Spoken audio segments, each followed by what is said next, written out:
ખેરાલુ નાગરિક સહકારી બેંકમાં ચૂંટણી અંગે પ્રચાર પ્રસાર હવે અંતિમ ચરણમાં। ખેરાલુ નાગરિક સહકારી બેંકની ચૂંટણીમાં ભાજપની પરિવર્તન પેનલનો રિક્ષા સહિત ડોર ટુ ડોર પ્રચાર શરૂ।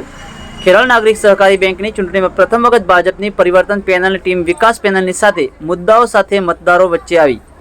ખેરાલુ નાગરિક સહકારી બેંકમાં પ્રથમ વખત ભાજપની ટીમ પરિવર્તન પેનલ થકી મેદાનમાં આવી પ્રચાર પ્રસાર શરૂ કર્યો છે, ત્યારે સભાસદોને રૂબરૂ મળી પણ મત માગી રહ્યા છે। ખેરાલુ નગરપાલિકા કારોબારી સમિતિ ચેરમેન રાજેન્દ્રભાઈ સથવારા, નગરસેવકપતિ રિક્વેશભાઈ દેસાઈ, અગ્રણી વકીલ ધર્મેન્દ્રભાઈ બ્રહ્મભટ્ટ સહિત ઉમેદવારો, ખેરાલુ બજારના વેપારીઓ સહિત ગામડાઓમાં અને શાખાના સભાસદો સમક્ષ એક હાથના શાસન વિરુદ્ધ બેંકની પ્રગતિ અગ્રેસર કરવા માટે પરિવર્તન પેનલ થકી મત માગીને જંગી રીતે જીતાડવા મેઇન બજાર સહિત બસ સ્ટેશન હાઈવે પંથકમાં પણ પ્રચાર પ્રસાર શરૂ કરવામાં આવ્યો છે। ઉમેદવાર જયેશભાઈ રામાભાઈ સિંધી અને હેમંતભાઈ શુક્લ સહિત રાજુભાઈ મોદી વડનગર અને વીડી દેસાઈ સહિત અજયભાઈ બારોટ અને સંજયભાઈ બારોટ, મહિલા પ્રતિનિધિની 2 સીટો માટે કુંદનબેન ધર્મેન્દ્રભાઈ બ્રહ્મભટ્ટ અને આશાબેન ચંદુલાલ મોદી અને શાખા માટે વિરેન્દ્રસિંહ ચૌહાણ સતલાસના પણ જોડાયા। પરિવર્તન પેનલની ટીમે ખેરાલુ નાગરિક બેંકની ભરતી પ્રક્રિયામાં કૌભાંડ સાથે બેંકના નિયમો વિકાસ સહિત અનેકવિધ વિકાસ કાર્યો થકી બેંકની પ્રગતિ માટે મતો માગ્યા। 4 વાગે રવિવારે સવારે 8 થી સાંજે 4 વાગ્યા સુધી પ્રાથમિક કુમાર શાળા નંબર 1માં હેડ ઓફિસ ખેરાલુના સભાસદો મતદાન કરી શકશે, તો સતલાસના શાખા માટે બેંકમાં 1500થી વધુ મતદારો મતદાન કરશે, તેમજ અમદાવાદ અને સિપોર સહિત સુંઢિયા અને વિસનગર શાખાના 4000થી વધુ મતદારો વિસનગર ગંજ બજાર શાખા ખાતે મતદાન કરશે। ખેરાલુ નાગરિક સહકારી બેંકની ચૂંટણીમાં 46 ગામોમાં સભાસદોને મળી મતદારો સુધી પહોંચવા રિક્ષામાં પણ જાહેરાતો કરવામાં આવી રહી છે। સભાસદો સમક્ષ વકીલ અને અગ્રણી ધર્મેન્દ્રભાઈ બ્રહ્મભટ્ટ અને પૂર્વ નગરપાલિકા પ્રમુખ હેમંત શુક્લ સહિત રાજુભાઈ મોદી વડનગરે મીડિયા સમક્ષ વિગતો આપી। Online TV news Farooq Memon, Kheralu. Kheralu નાગરિક સહકારી બેંકની બોલ ફોર્મ 2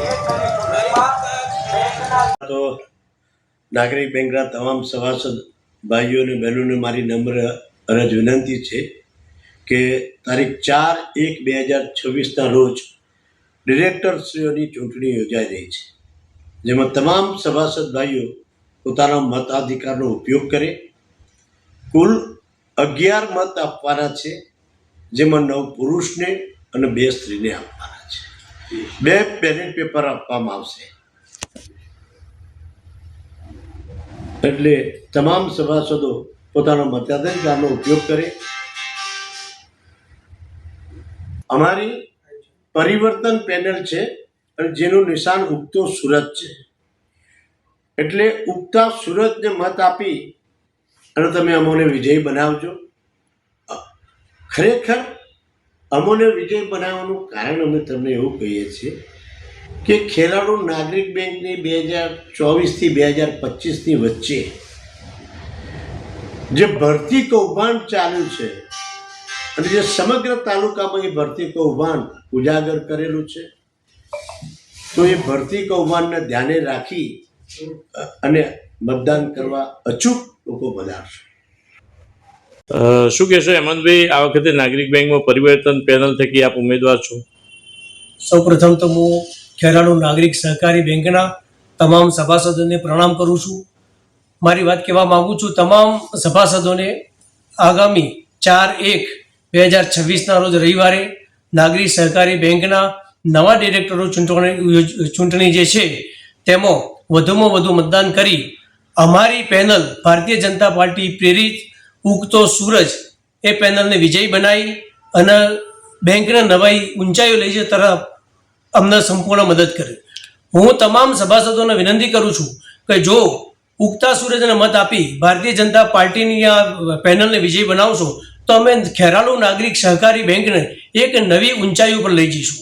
નાના વેપારીઓને પડતી કનટગઢ સરળતા કરીશું, લોનથી લઈને તમામ વિષયોમાં એમને જે પ્રશ્નો થાય છે એમાં ખૂબ જ સરળતા કરીશું। સભાસદોના થતા પ્રશ્નોમાં પણ ખૂબ જ સરળતા કરીશું અને નાના વેપારીઓ જેમને નેટ બેન્કિંગ, QR કોડ આ બધી સમસ્યાઓ છે હાલ એનું સંપૂર્ણપણે નિવારણ કરી અને ખેરાલુ નાગરિક બેંકને, આપણી ખેરાલુ નાગરિક સહકારી બેંકને એક નવી ઊંચાઈઓ તરફ લઈ જઈશું।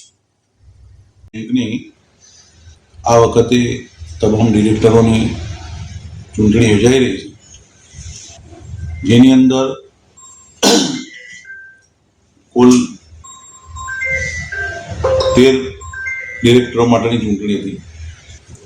પણ અનુસૂચિત જાતિના ફોર્મો રદ થતો એક સીટ ઓછી થઈ રહી છે. એના કારણે ટોટલ શાખા સાથે 12 પ્રતિનિધિની ચૂંટણી યોજાઈ રહી છે. ખેરાલુ નાગરિક સહકાર બેંકની ચૂંટણીની અંદર એના વહીવટથી લઈ અને પારદર્શકતા સુધીના લોકોની અંદર જે પ્રત્યાઘાતો દેખાઈ રહ્યા છે એ જોતો અને આ વખતે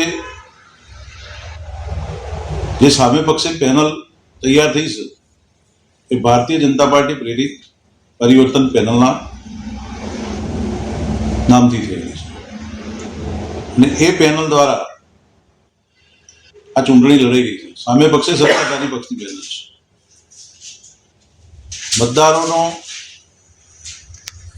અભિગમ પણ બેંક આગળ વધે અને બેંક પ્રગતિ કરે એમાં વિશેષ છે અને એ દિશાની અંદર મતદારો પણ ઈચ્છે છે કે બેંકમાં કંઈક સુધારો આવે, સારી બેંક બને, બેંકના નીતિ નિયમોમાં પણ સારી ફેરફાર થઈ અને શેરધારકોના વેપારીઓને સારી સુવિધા મળે એ દિશાની અંદર લોકનો મત પણ છે. એ દ્રષ્ટિએ અમે જે આ ચૂંટણીની અંદર કર્યા છે એટલે નિશ્ચિતપણે દેખાય છે કે લોકોનો જોગ પરિવર્તન પેનલ તરફી છે અને પરિવર્તન પેનલ વિજયી થશે. અને લોકોને આજે અમે આપના માધ્યમથી અપીલ પણ કરીએ છીએ કે આ પરિવર્તન પેનલના ઉગતા સૂર્યના નિશાન ઉપર આપનો મત આપી વિજય બનાવશો એવી વિનંતી છે.